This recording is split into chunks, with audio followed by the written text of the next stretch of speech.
বাংলাদেশের ঋতুর মতো বাংলাদেশের ক্ষমতা পরিবর্তন হয়। স্বাধীনতা যুদ্ধের পর ধরে বিভিন্ন দল ক্ষমতায় আছে, এই শহর তাদের দখলে আছিল, বাট ইউনিচার কেরানি সবিককে বলে গেছে গই যে ক্ষমতা চিরস্থায়ী নয়। এটা লেখাতে শেখ হাসিনার ছবি গার্বেজ ক্যানে লাগাই এনে ময়লা আলা। তো তোর বিচার কেমনে হইব জানছি? তোর বিচার হইব তোরে গার্বেজ ব্যাগের মধ্যে ঢুকাই হয়েছে গার্বেজ ক্যানের মধ্যে হালা নিব। তুই সাপ্রি উলানের মতো কাজটা করছ, যে জামাচ্চা শিবিরের ওই যে বাম বাম হিজবুতটা এদের মতো সাপ্রি উলানের মতো তুই কাজটা করছ।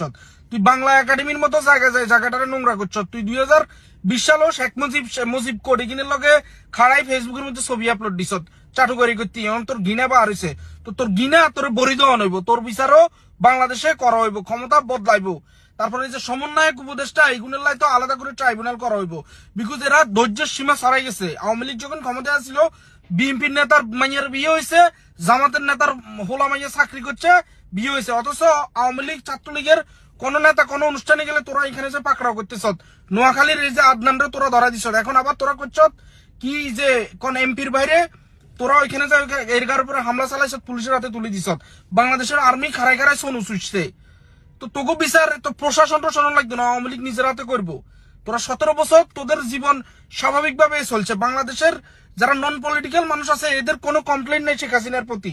খালি পলিটিক্যাল এই যে জামাত বিএনপি হিজবুত তাহিদের যে সমন্বয়ক জানোয়ারগুলোর কমপ্লেন আছে, শুধু এদেরই খালি এতগুলো অভিযোগ, বাট সাধারণ খেটে খাওয়া মানুষের কোনো অভিযোগ নাই। তো তোরা আওয়ামী লীগের এরকম নির্যাতন নিপীড়ন চালাইছ 5 মাসে, যেটা 5 বছরেরও ছাড়াই গেছে। তো তোরা এগুলা মানে হিসাব সহকারে লেখি রাখিস, সুৎস তো করে হিসাব দেওয়া নইব, সুৎস তো করে হিরাই দেওয়া নইব। মানে তোরা যা যা করতেছ পরে অস্বীকার করিচ্ছে, সাপড়ি সাপড়ি মাইয়ারা ফোলারা যেগুলো করতেছ এগুলো ফিরে দেওয়া হইব। ও গেছে বিয়ে খাইতে চট্টগ্রামের এমপির ভাই ফটিকচুরির, তোরা যাই হেরুপগার উপরে হামলা চালাইছ, 2-300 লাইন লই যাই তারা উড়াই লই যাই পুলিশের হাতে তুলে দিছে। তোকে কত ক্ষমতা? একটা স্বাধীন দেশ, দল যে কেউ করতে পারে, সবারই ব্যক্তিগত কাজ থাকতে পারে, বিয়ে শাদী অনুষ্ঠান এগুলো থাকতে পারে। তোরা এগুলো যে হামলা চালাস, তোরা আওয়ামী লীগের আমলে আওয়ামী লীগ কয়জনের বিয়ে ভাঙছে, কয়জন জামাইচার মাইয়ারা উঠে নিছে, কয়জন বিএনপির নেতারা বিয়ে করতে দেন, এগুলো তোরা প্রমাণ দিবি। যদি না দিতে আরস তো করে ওই যে রাজু ভাস্কর্যের মধ্যে সামনে রায় পাবলিকলি তোকে বিচার করা হইব।